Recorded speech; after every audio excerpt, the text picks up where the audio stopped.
안녕하세요. 오늘의 데일리 뉴스레터에 오신 것을 환영합니다. 한국형 전투기 KF-21 보라매의 운명이 완전히 뒤바뀔 전망입니다. 최근 우리 방사청장이 깜짝 발언을 하면서 그간 뻔뻔하게 분담금 지급을 미웠던 인도네시아가 정말로 퇴출될 가능성이 높아지며 현실화되고 있기 때문인데요. 그런데 이렇게 쫓겨날 위기에 처한 인이를 중국이 나서 옹호하면서 숟가락을 얹는 등 신경을 건드리고 있다고 합니다. 그러나 최근 KF-21이 보인 고낭에 중국이 깜놀하며 조용히 입을 다물 수밖에 없었다는데 자세히 알아보겠습니다. 올해 최초 양산 계약 체결을 앞두고 있는 KF-21의 연이은 희소식이 들려오고 있습니다. 다름 아닌 지난 수년 동안 골머리를 앓게 했던 KF-21의 공동 개발국이 새로 교체될 것으로 보이면서 새로운 국면에 접어들고 있기 때문인데요. 실제로 분담금 지급을 미루던 인이를 드디어 손절할 거라는 방사청장의 깜짝 발언으로 드디어 알턴이가 빠지게 될 것으로 보입니다. 심지어 인이를 대체할 KF-21 사업 참여국이 우방국과 다름없는 폴란드라 향후 KF-21 사업이 순조롭게 진행될 가능성이 매우 큰 상황입니다. 방산업계에 따르면 지난 13일 폴란드 바르샤바를 방문한 엄동한 방사청장은 폴란드 현지 군사 매체인 디펜스24와의 인터뷰에서 폴란드가 KF-21의 도입을 고려할 경우 폴란드 방산업체를 KF-21 사업에 참여시킬 수 있다고 깜짝 발언을 해 세간을 놀라게 했습니다. 사실 그동안 폴란드의 KF-21 사업 참여설이 꾸준히 제기됐지만 우리 정부가 직접적으로 폴란드의 KF-21 참여 가능성을 언급한 게 이번이 처음이었기 때문입니다. 여기에 더해 한국과 폴란드의 방산협력이 현재 기본 수출 계약이 체결돼 있는 K2전차, K9 자주포, K239 천무 다연장 로켓, FA50 경공격기 말고도 다른 분야로 확장될 수 있다고 언급하기도 했는데요.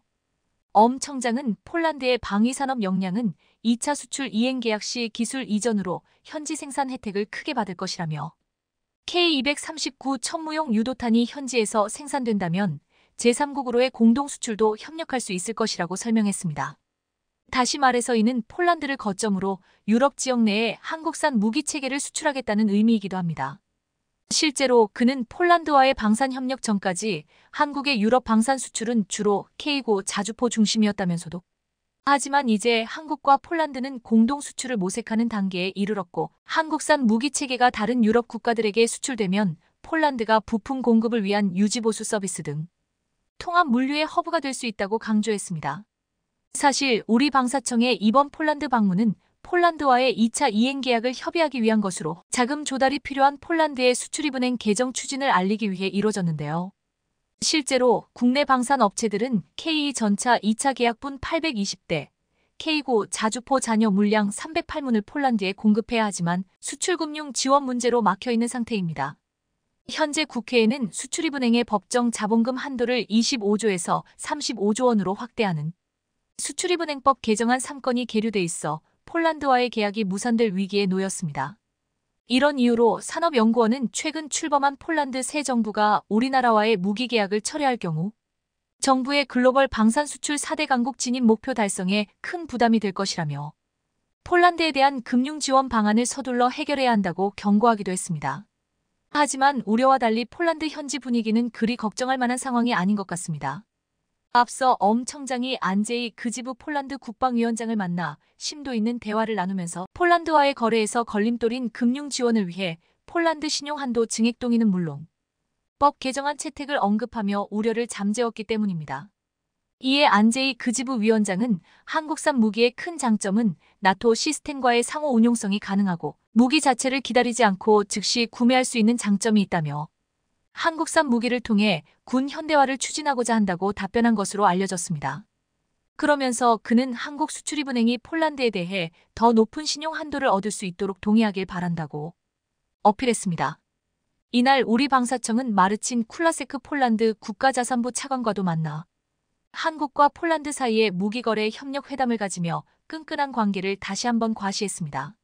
마르친 쿨라세크 차관은 폴란드 무기 산업은 한국 산업과의 협력을 매우 중요하게 생각한다며 기술 개발의 기회뿐 아니라 새롭고 매우 효과적인 파트너십을 구축할 수 있는 기회로 보고 있다고 강조했습니다. 실제로 우리 방사청은 폴란드의 러브콜에 따라 현지에 방산협력 지원관을 추가로 파견할 계획으로 우리와 방산 계약을 체결한 폴란드와의 후속 조치 실행에 집중할 거라는 방침입니다. 방산협력 지원관은 수출사업 지원 또는 국제공동연구개발의 이행관리 및 감독을 위해 국외에서 근무하는 방사청 소속 공무원을 말합니다. 이렇듯 폴란드와의 방산 협력이 급속도로 확대되고 있는 만큼 KF21 공동개발국인 인니와의 관계도 큰 변화가 예상되고 있는데요. 그런데 사실 프라보어 후보는 한국과는 악연이 있는데 그가 국방장관을 지낸 시절 KF21 전투기의 개발사업 분담금 납부를 중단하고 기술 이전을 확대해달라는 황당한 요구를 해왔습니다. 현재 인니가 연체한 분담금은 9,911억 원에 이르는데 프라보어가 KF21 개발 사업에 제동을 건 주도적인 인물인 겁니다. 더 어처구니 없는 건 인니 국방부는 한국엔 예산 부족을 얘기하면서도 프랑스에게 라팔 전투기 42대를 구매하는 뻔뻔한 모습을 보이기도 했습니다. 이렇듯 프라보어의 대통령 당선이 확실시되고 있는 만큼 인니가 분담금을 지불해 우리와 방산 협력 관계를 유지할지 아니면 기술 이전을 더 요구하며 지금처럼 분담금 지급을 계속 미룰지 귀추가 주목되고 있는데요. 그런데 사실 그동안의 인니의 행태를 보면 이미 답이 나와 있는 상태로 심지어 최근에 과거 인니가 주문한 T-50I 훈련기 사업도 재정이 부족하다며 1년이나 지불을 미룬 것으로 드러나 충격을 안겨줬습니다. 실제로 KAI가 공시한 내용을 보면 2022년 매출로 인식됐던 인니 T-50 훈련기 사업이 1년이 미뤄진 것으로 확인할 수 있습니다.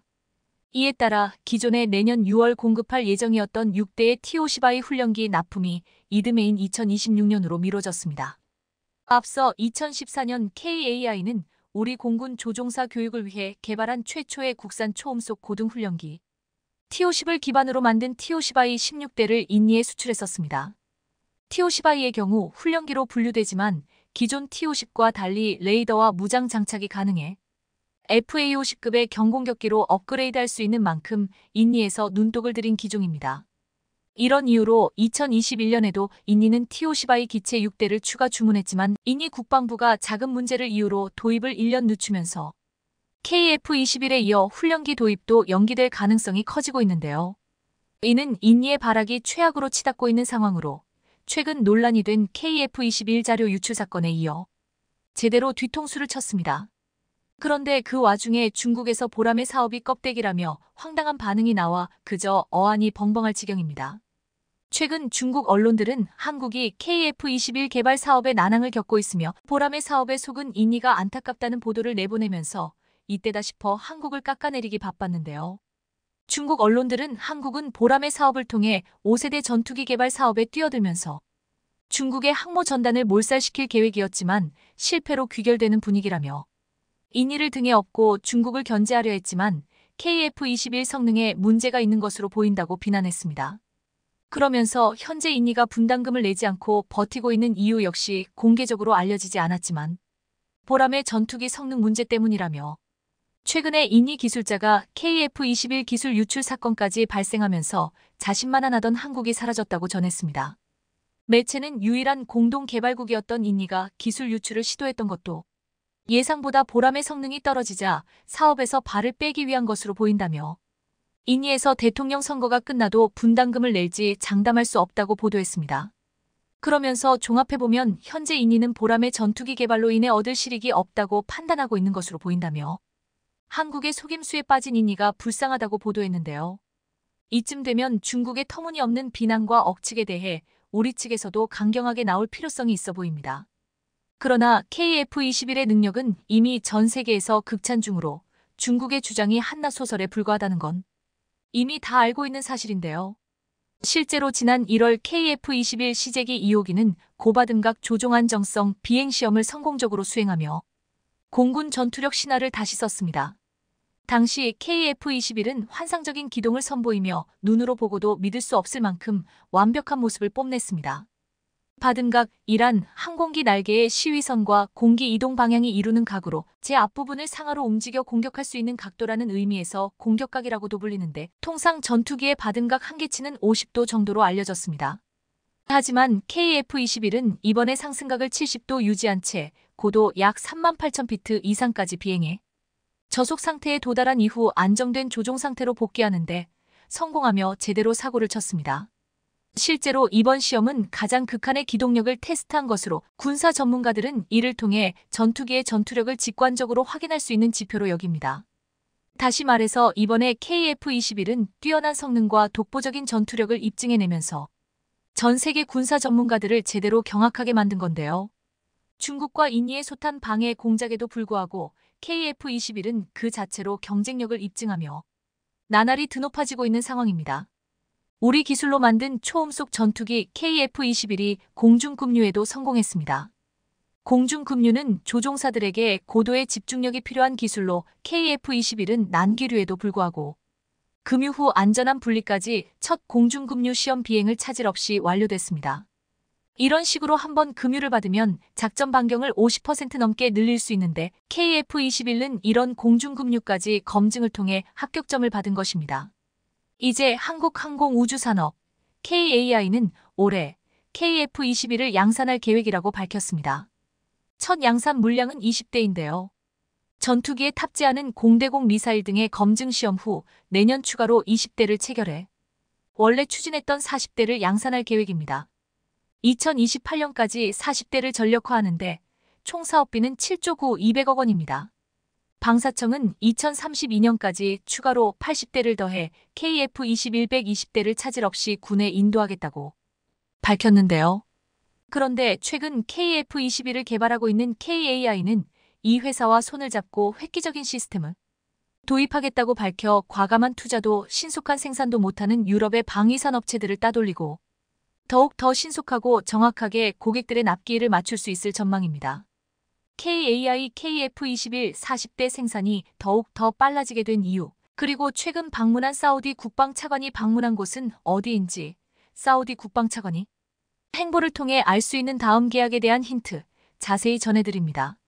세계적인 로봇 플랫폼 전문기업 레인보우 로보틱스가 한국항공우주산업 KAI와 41.5억 원 규모의 계약을 체결했습니다. 계약 내용은 놀랍게도 한국형 차세대 전투기 KF-21을 위한 동체 구조물의 내외부 홀가공 라인에 레인보우 로보틱스의 협동 로봇을 투입하고 드릴링 자동화 시스템을 구축하는 것이었습니다. 레인보우 로보틱스는 KAIST 휴버랩 오준호 교수가 창업한 로봇 기업으로 대표 제품인 HUBO는 KAIST에서 개발한 대한민국 최초의 이족보행 휴머노이드 로봇이었습니다. 이후 2019년 휴보에서 쌓아온 기술력을 바탕으로 협동 로봇인 RB 시리즈를 개발해 산업용 로봇 시장에 본격적으로 뛰어들었고 현재 적재량 5kg의 RB5 모델을 비롯해 적재량 3kg의 RB3, 10kg의 RB10 모델 등을 공급하고 있는데요.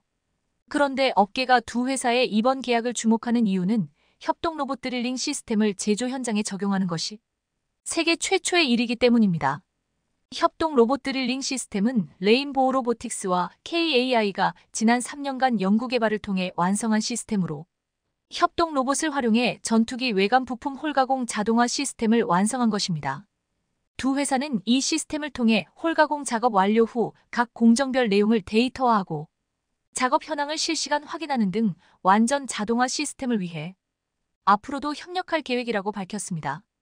그동안 전투기 홀가공 작업에 작업자가 좁은 공간에서 불편한 자세로 드릴 작업을 수행하면서 부품 가공에 불량이 발생되는 일이 빈번했습니다. 이 점을 개선하기 위해 협동 로봇 자동화 시스템을 도입하게 되었고 제품의 불량률을 낮추고 생산비 단가를 낮출 수 있는 기반 기술이 되며 생산성은 물론 안전성까지 향상될 것이라 기대되고 있는데요. 뜻깊은 것은 이번 계약이 세계 최고 수준의 품질을 자부하는 레인보우 로보틱스의 협동 로봇과 한국 최초 국산 전투기인 KF-21 제조 라인이 만난 사례라는 점입니다. 이번 세계 최초 협동 로봇 드릴링 자동화 시스템이 성공적이란 평가를 받게 되면 한국은 다양한 방위산업 분야에 협동 로봇을 적용될 수 있게 될 것입니다. 안 그래도 지금 러시아 우크라이나 전쟁을 통해 세계는 우수한 성능을 가진 첨단 무기조차도 탄약이 부족해서 운용을 못하는 모습을 보면서 첨단 무기도 있어야 하지만 물량 공급이 뒷받침되어야 함을 다시 한번 깨닫고 있는데요.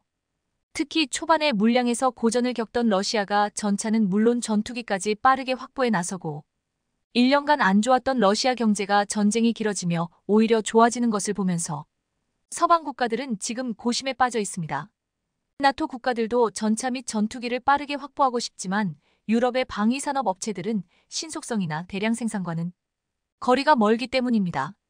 무엇보다 전투기 생산에 자동화 도입을 꺼려왔던 유럽은 한 달에 한 대 정도 생산하는 게 고작입니다. 유일하게 라팔 전투기의 매출이 늘어 프랑스만이 전투기 생산 라인에 대한 과감한 투자를 했을 뿐 전쟁이 언제까지 이어질지 몰라 과감한 투자를 꺼리는 분위기입니다. 하지만 항공우주산업 KAI는 이미 상당 부분 자동화 시스템을 도입해 24시간 365일 생산성을 확보한 상태입니다. 그래서 작년에 폴란드가 주문한 전투기를 빨리 정확히 로켓 배송할 수 있었던 것입니다. 이런 시스템은 보잉과 에어버스도 부러워하고 있습니다. 한국은 경쟁 업체에 이러한 시스템을 공개하는 것을 철저히 차단하며 생산 기술과 노하우를 지키고 있습니다. 성능도 우수하면서 최대한 빨리, 최대한 신속하게 무기 공급을 할 수 있는 나라는 한국 이외에는 드물어 유럽의 한국 방위산업 의존이 커진 지금 협동 로봇을 통해 공정을 시스템화하고 생산성 및 안전성을 확보하게 된다면 앞으로 K방산을 찾는 나라들은 더욱 많아질 것입니다. 최근 인도네시아는 한국으로부터 KF-21 관련 기술 유출을 시도한 게 아니냐는 의혹을 받고 분담금도 이행하지 않으면서 여기에 설상가상 기술 유출 의혹까지 받는 깽판을 치고 있지만 한국은 이처럼 독자적으로 KF-21 사업을 진척시키고 있습니다. 그래서 일각에서는 차라리 인도네시아를 빨리 손절하는 게 낫다는 목소리가 높아지고 있습니다. 이번 수사의 핵심은 수사를 받고 있는 인도네시아 기술진들이 다년간에 걸쳐 조직적으로 KF-21의 3차원 모델링 프로그램 카티아를 유출했는지 여부입니다. 카티아 프로그램은 KF-21의 설계도에 해당하는 핵심 기술인데요. 인도네시아 기술진 중 한 명인 어씨의 USB에서 인도네시아어로 작성된 다수의 보고서가 발견됐습니다. 이 가운데 KAI가 인도네시아 측에 기술 공유를 허용하지 않은 내용 중 설계도면 같이 민감한 자료가 포함됐는지가 관건입니다. 방위사업법 제50조에 따르면 방산업체에서 방산물자의 생산 연구에 종사했던 사람이 업무 수행 중 알게 된 비밀을 누설했을 경우 5년 이하의 징역 또는 5천만 원 이하의 벌금형에 처해질 수 있습니다. 그런데 이런 상황에서도 최근 인도네시아는 KF-21 분담금 1조 원을 개발 완료 8년 뒤 내겠다고 요청해 더욱 더 황당함을 안겨주고 말았습니다. 앞서 인도네시아는 2016년 계약 당시 1조 6천여억 원을 2026년 6월까지 내기로 했습니다.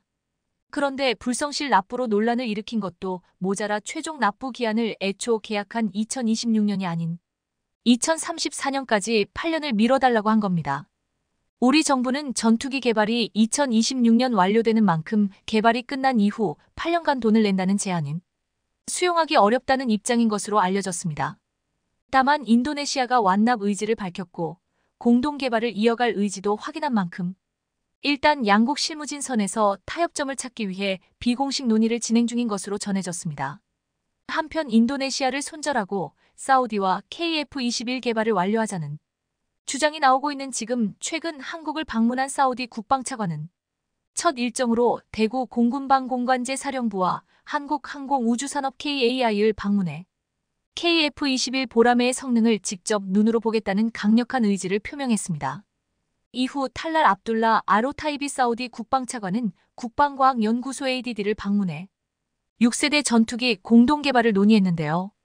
한화 에어로스페이스는 지난달 사우디아라비아 리야드에서 열린 월드 디펜스 쇼 2024에서 KF-21의 심장인 F-414 엔진과 전투기의 눈인 AESA 레이더, 첨단 항전 장비 등을 전격 공개하면서 사우디의 관심을 이끌어냈습니다.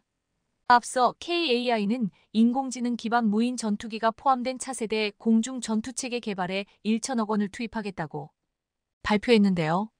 미국, 중국 등 세계 주요국들은 최근 조종사가 직접 모는 유인기와 AI 기술 기반 무인기를 편대로 묶어 표적 공격 능력과 조종사 생존성을 향상하는 유무인 복합체계 개발에 주력하고 있는데 KAI 역시 무인 전투기 개발을 위해 1천억 원을 투자하겠다는 파격적인 계획이었습니다.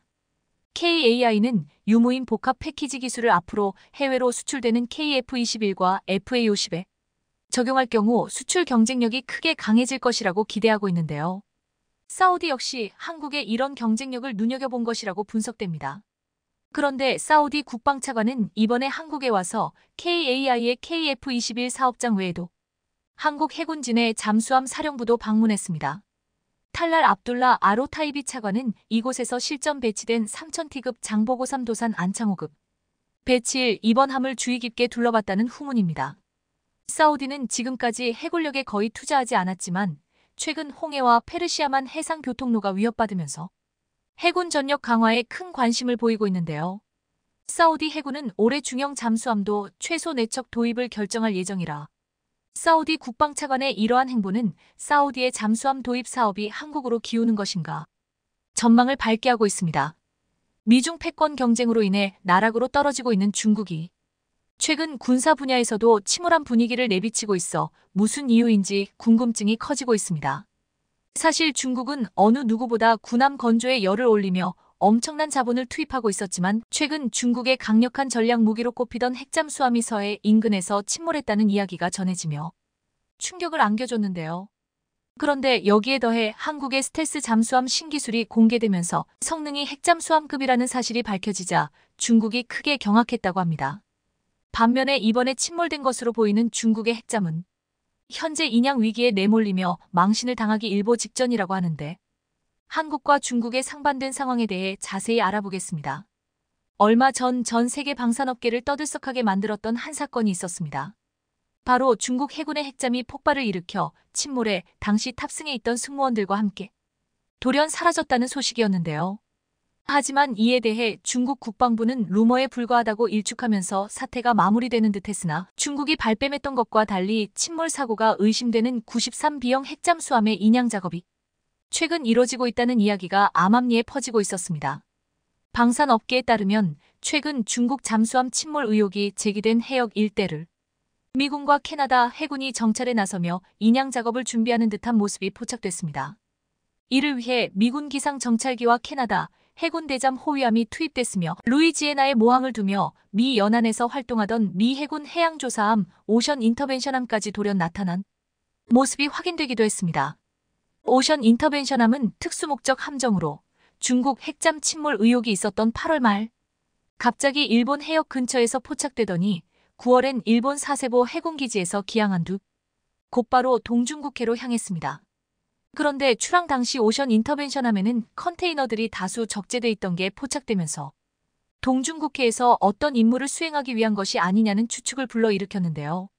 사실 오션 인터벤션함은 배수량 5,000톤의 대형 해양조사선으로 다른 조사선들과 달리 대형 크레인을 갖추고 있어 심에서 물체를 건져 올릴 수 있는 데다 해저 정찰은 물론 고성능 다중소나 시스템을 통해 수중 물체를 면밀히 파악할 수 있습니다. 여기에 더해 최근 미국은 오션 인터벤션함의 활동을 지원하기 위해 두 척의 공격 원잠도 동중국해에 투입할 것으로 보이는 등 심상치 않은 분위기가 감지되고 있는 상황입니다. 이번에 미군이 투입할 두 척의 공격 원잠 가운데 토피카함은 하이백강2 적용돼 깊은 심도에서 작전을 수행할 수 있는 것으로 전해집니다. 안 그래도 최근 미국에서는 공격 원잠이 부족하다는 이야기가 나오고 있는 가운데 이런 상황에도 불구하고 두 척이나 동시에 동중국해에 전력을 투입했다는 건 어떠한 특수한 임무가 주어진 것으로 보입니다. 이 같은 상황에 다수의 방산 전문가들은 중국이 그토록 부인했던 핵잠 침몰 사고가 실제로 발생했으며 이런 이유로 미국이 중국 핵잠을 인양하기 위해 동중국해에 전력을 투입했다고 보고 있는데요. 그것도 그럴 것이 중국에서도 잠수함 폭발 의혹이 있었을 당시 그 이후에도 줄곧 아니다라고 말로만 부인하고 사실 객관적인 자료는 현재까지 단 하나도 공개하지 않았습니다. 더군다나 칭다오 창정 15호 잠수함 부두에 93형 핵잠이 포착되고 있지만 두 척이 아닌 한 척만 모습을 드러내는 등 동시에 계류하고 있는 자료를 공개하지 않고 있는데요. 만약 핵잠 침몰이 사실이 아니었더라면 중국은 진작에 해당 자료를 대대적으로 공개하며 지금과 같은 의심의 상황을 만들지 않았을 것으로 보입니다. 특히나 이번에 미군이 침몰한 중국 핵잠을 인양한다면 중국에게는 씻을 수 없는 엄청난 망신을 당할 것으로 보이며 이를 통해 중국의 잠수함 자막 능력이 얼마나 최악의 상황인지 현실이 적나라하게 드러날 것으로 보입니다. 그런데 이런 상황에 한국 잠수함과 중국의 잠수함이 크게 비교되고 있다고 하는데요.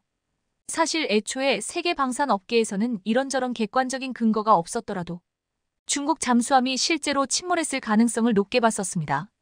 그것도 그럴 것이 예전부터 중국 잠수함이 결함이 너무 많기로 유명했기 때문입니다.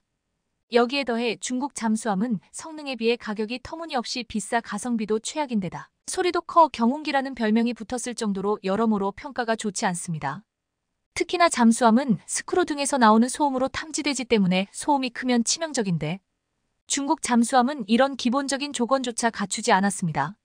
예를 들어 재래식 잠수함의 대표로 꼽히는 독일제 209급은 재래식 잠수함 가운데서도 조용한 것으로 정평이 나 있는데 소음이 100에서 110dB 수준입니다.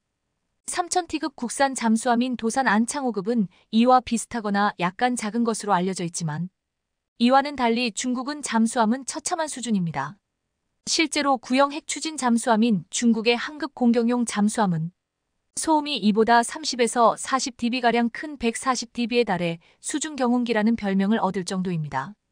일반적으로 핵추진 잠수함에는 터빈의 고주파와 원자로 냉각장치, 감속기어 소음 등 재래식 잠수함에는 없는 소음이 있는데 기술적으로 이런 문제들을 해결하고 있지만 중국은 그렇지 못하고 있는 겁니다.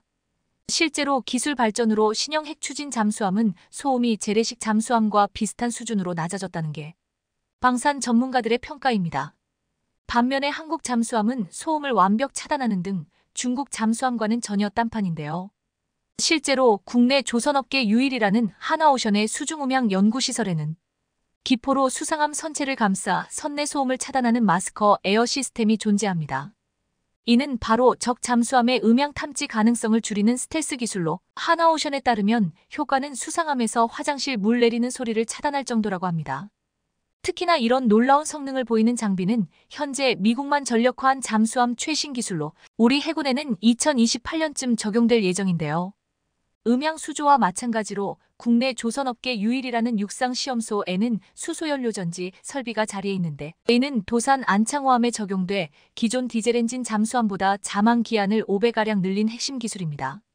이 기술 덕분에 기존 잠수함이 3일에 한 번 수상으로 모습을 드러내야 했다면 도산 안창호함은 14일 동안 해저에서 연속적인 작전을 할 수 있습니다. 일반적으로 잠수함은 자망 시간이 길수록 적에게 노출될 위험이 줄어드는 만큼 엄청난 성능으로 꼽힙니다. 이뿐 아니라 한국은 수소연료전지를 이용한 잠수함 전동화 기술의 경우 도산 안창호함과 일본 소류급이 전 세계에서 가장 큰 3000T 규모 잠수함으로 선두에 있는데요.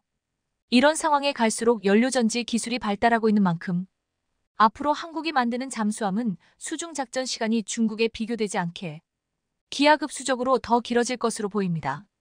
실제로 현재 하나오션의 그룹사인 하나에어로스페이스가 연료전지를 개발 중이어서 향후 이들 기업들의 시너지 효과가 나타날 것으로 기대되는 상황인데요. 이렇게 되면 잠수함 분야와 관련해 글로벌 초격차 방산 솔루션 시스템이 구축되는 겁니다. 게다가 최근 도산 안창호급 잠수함이 필리핀 잠수함 사업의 잭팟을 노린다는 소식까지 들려오면서 호재가 겹치고 있는데요.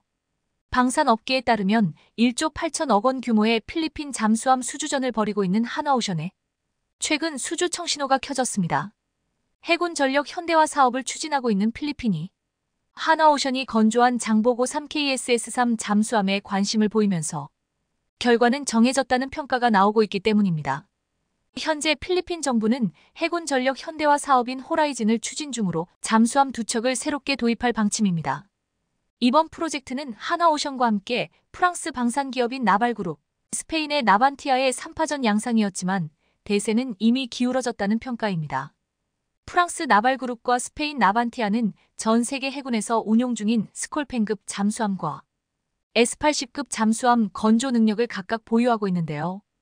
아직 필리핀이 요구하는 잠수함의 구체적인 사양이 확정되진 않았지만 필리핀 측이 하나오션이 과거 대우조선해양 시절 설계 건조한 장보고3 잠수함에 엄청난 관심을 보이고 있는 것으로 알려진 만큼 사실상 시간 문제라는 전망입니다.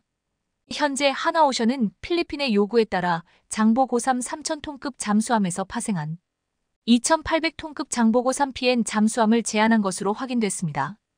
해당 잠수함은 리튬이온 배터리 등 최첨단 기술을 탑재해 오랜 시간 잠항이 가능하고 여러 미사일을 장착해 땅과 바다, 하늘 모두에서 적을 제압할 수 있는 장점을 지닙니다.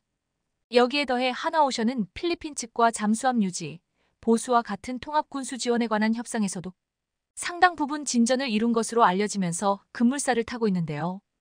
더구나 다수의 방산 전문가조차 하나오션의 수주 가능성이 높다고 점치고 있는 상황입니다. 기술력 측면에서 프랑스 나발그룹과 스페인 나반티아 등 경쟁사보다 기술력에서 우위에 있기 때문으로 실제로 장보고 3P에는 최신 기술을 다 적용했기 때문에 성능 면에서 이를 따라올 수 없습니다. 이렇듯 필리핀 잠수함 수주전에서 하나오션이 최우승자가 될 가능성이 높아지자 최근 일본 언론에서는 자국 조선업계에 엄청난 질타를 했는데요. 얼마 전 일본의 한 군사 전문지 항공만능론지 F는 일본이 해외 방산 시장에서 관심을 끌 수 있는 건 잠수함 시장이 유일하지만 적극적인 액션을 취하지 않았다며 도전하지 않으면 아무것도 시작되지 않는다고 비판했습니다. 매체는 필리핀 잠수함 수주전에서 일본 소류급, 타이게이급은 관심 밖으로 밀려난 지 오래됐다며 가만히 있어도 고객들이 줄을 설 것이라는 일본의 오만함이 이런 상황을 만들었다고 꼬집었습니다. 그러면서 방산 장비의 스펙은 수출을 좌우하는 여러 가지 중 하나의 요인에 불과하다며 해외 수출에 대한 적극성 없이는 아무런 성과를 낼 수 없다고 강조했습니다.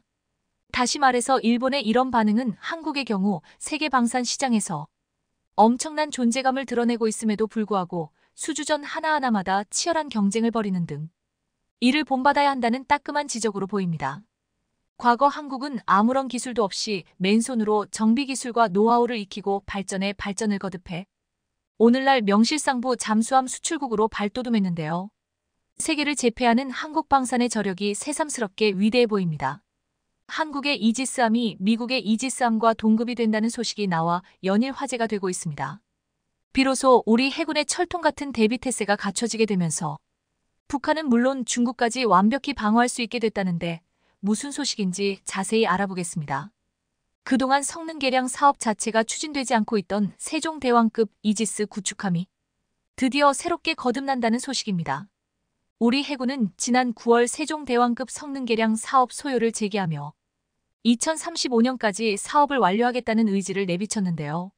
실제로 최근 국감에서 이종호 해군 참모총장은 기존 세종대왕급 이지스함 세척에 SM-3나 SM-6 미사일과 같은 요격체계는 없다면서 함대공 요격 미사일인 SM-6는 물론 SM-3도 조속히 도입하기 위해 노력할 것이며 세종대왕급이 SM-36을 운용할 수 있도록 개량 사업을 추진할 것이라고 재차 밝혔습니다. 이는 다시 말해서 우리 해군이 SM-36 도입은 물론 기존의 깡통 이지스함으로 여겨졌던 세종대왕급을 정상화시키기 위한 의지가 있음을 피력한 겁니다. 해군에 따르면 세종대왕급 세척의 구축함을 개량하는데 10년의 시간이 걸릴 것으로 보이는데 북한의 미사일 위협과 미국의 동급 구축함 개량 사업 일정을 고려하면 이를 긴급 소요 사업으로 전환해 사업 일정을 크게 앞당길 필요가 있어 보입니다. 실제로 과거 미국과 일본의 개량 사례를 봤을 때 예산만 확보된다면 성능 개량 공사에 필요한 기간은 한 척에 1년이 채 걸리지 않기 때문에 미룰 이유가 없는 상황입니다. 또 지금은 미국이 우리 세종대왕급과 유사한 버전의 이지스함을 최신 버전으로 개량하는 사업을 대대적으로 진행 중인 시기여서 미국과 사업 일정을 맞춰 공동 발주하면 사업 비용도 대폭 낮출 수 있는 장점이 있습니다.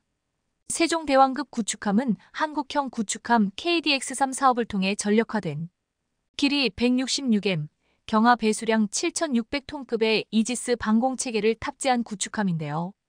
2010년 림팩에 참여한 세종대왕함은 총 19척 가운데 함포 사격으로 표적의 100m 이내인 75m 오차율을 보이면서 탑건함으로 선정되기도 한 우리의 자랑스러운 구축함입니다.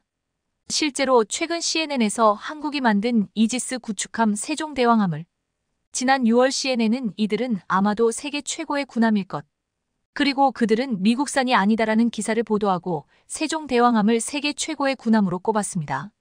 CNN은 세종대왕함이 중국 구축함 타이프 55보다 우위에 있다며 이러한 이유로 한국으로부터 선박을 구매하거나 미국 설계 선박을 건조하는 것도 중국과의 격차를 좁히는 방법이 될 수 있을 것이라고 보도했습니다. 중국의 구축함 타이프 55는 배수량이 12,000에서 13,000톤으로 일반 구축함보다 크고 강력한 화력을 보유하고 있는 것으로 알려졌습니다. 지대공 및 대함 미사일을 발사하는 112개의 수직 발사 시스템 VLS셀을 갖고 있으며 미 해군의 최신 알레이 버크급 구축함의 96개보다 많은 것으로 알려졌습니다. 현재 미국은 중국 구축함 타이프 55보다 수적으로 열세인 상황이라 중국을 견제하고 있는데 이러한 상황에 한국의 세종대왕급이 대안이 될 수 있다는 분석을 내놓은 겁니다. 실제로 서방의 군사 전문가들은 타이프 55가 한국의 세종대왕급 구축함에게 밀린다고 보고 있는데, 세종함은 타이프 55보다 약간 작지만 128개의 VLS 셀과 지대공, 대잠, 순항 미사일을 포함한 무기로 더 강력한 화력을 갖고 있기 때문입니다. 실제로 세종함은 우리 해군 함대의 자랑으로, 이 함정 하나로 우리 해군은 대공, 대함, 대잠수함, 대함 등 여러 동시 상황에 대처하고 탄도미사일로부터도 방어할 수 있습니다.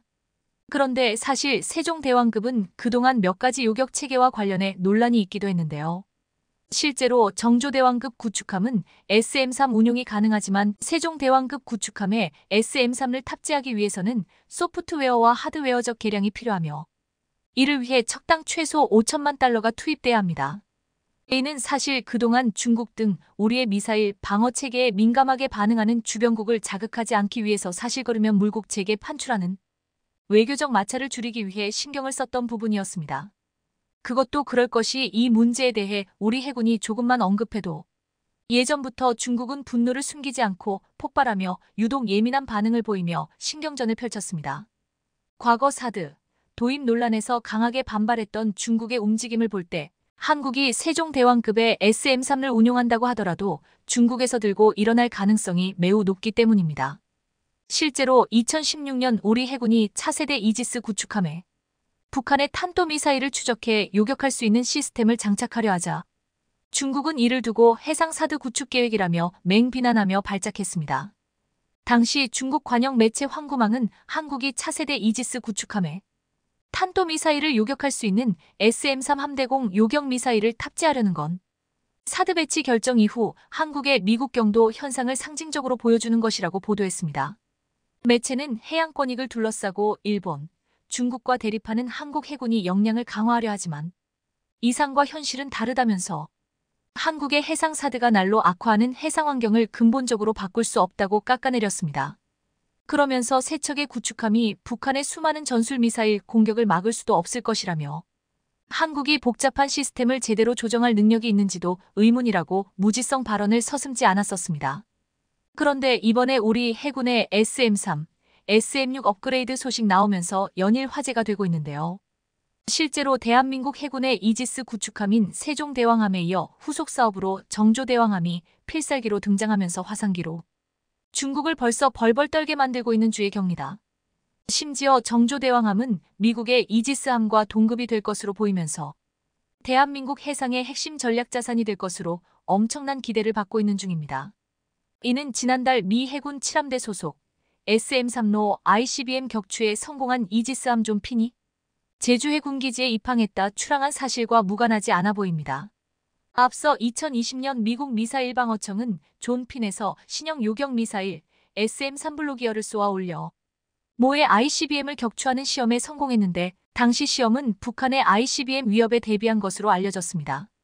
이번에 우리 해군은 존 피남 입항을 계기로 연합 방위 태세를 강화하는 등 북한의 ICBM 도발을 경고하기 위한 대응을 펼쳐나갔습니다.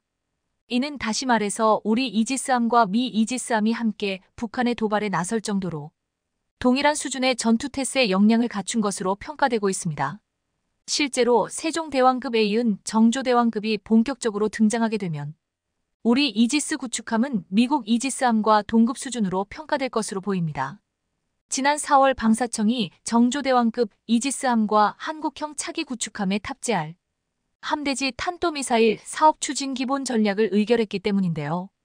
이렇게 되면 수백 킬로미터를 날아가는 함대지 탄도미사일이 실전 배치되면 서해는 물론 동해에서도 북한이 내륙에 지은 핵미사일 관련 시설과 전쟁 지도부를 겨냥한 한국군의 창이 한층 날카로워지게 될 것으로 보입니다.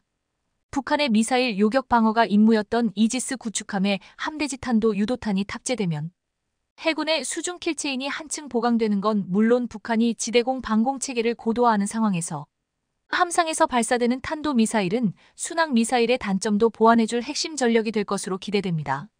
이렇듯 한국의 해상 탄도탄 방어의 핵심 전략 자산은 바로 이지스 구축함인데, 앞서 말씀드렸던 것처럼 세종대왕급은 요격 능력이 없기에 성능이 개량된 차세대 이지스 구축함 도입이 필요하다는 목소리가 높았던 게 사실입니다.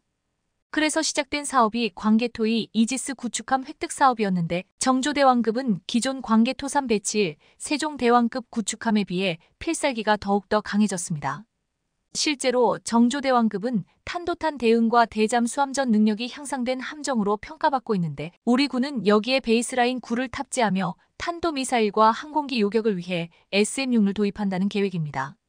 최신의 이지스함 정조대왕함에 우리 해군 함정 중 처음으로 탑재되는 요격미사일 SM-6는 항공기 함정 탄도미사일은 물론 게임 체인저로 부상하고 있는 극초음속 미사일도 요격할 수 있는 엄청난 무기체계입니다.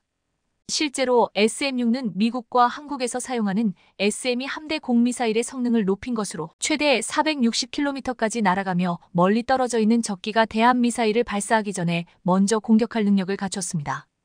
올해 초 미국 미사일 방어국은 SM-6 미사일이 현재 미국 무기체계에서 극초음속 무기를 요격할 수 있는 유일한 무기라고 평가하기도 했는데요. 이에 따라 정조대왕급의 SM-6이 도입되면 한국의 이지스함은 미국과 동급 성능을 갖추게 되는 겁니다. 이뿐 아니라 정조대왕급은 함대지 탄도미사일을 장착하는데 이는 3000T급 잠수함에 탑재되는 SLBM과 유사한 특성을 지녀 북한 지하시설을 파괴할 관통력, 전파 방해를 극복하는 능력을 갖출 것으로 알려졌습니다. 탄두 중량은 1T 안팎으로 추정되며 함대지 탄도미사일은 구축함에 탑재된 한국형 수직 발사 체계를 통해 발사됩니다. 이렇듯 함대지 탄도미사일을 장착하게 될 정조대왕급은 해안에서 멀리 떨어진 내륙의 지하시설을 파괴하는 건 물론 해상에서 타격할 수 있는 북한 내 표적 숫자도 기하급수적으로 늘어나게 되는데요. 평소에는 전략적 억제력을 발휘하면서 유사시에는 전술적 차원에서도 쓰일 수 있는 능력을 갖추게 되는 겁니다. 다시 말해서 정조대왕급 이지스 구축함은 북한 핵, 미사일 요격체계의 첫 단추로 핵심 자산이라는 이야기입니다. HD 현대중공업에 따르면 작년 7월에 진수한 정조대왕급은 지난 7월 2번함을 착공한 데 이어 내년 11월 마지막 3번함을 착공한다는 계획인데요. 정조대왕함은 시운전 평가 기간을 거쳐 빠르면 내년 말 우리 해군에 인도될 것으로 보입니다. 정조대왕급 이지스 구축함이 전력화를 끝내고 본격적으로 서해와 동해, 남해, 바다 3면에서 작전을 펼친다면 대한민국의 해상 방어력은 그 어느 때보다 강력해질 것으로 보입니다. 오늘 준비한 소식은 여기까지입니다. 댓글을 통한 여러분들의 많은 의견 기다리겠습니다.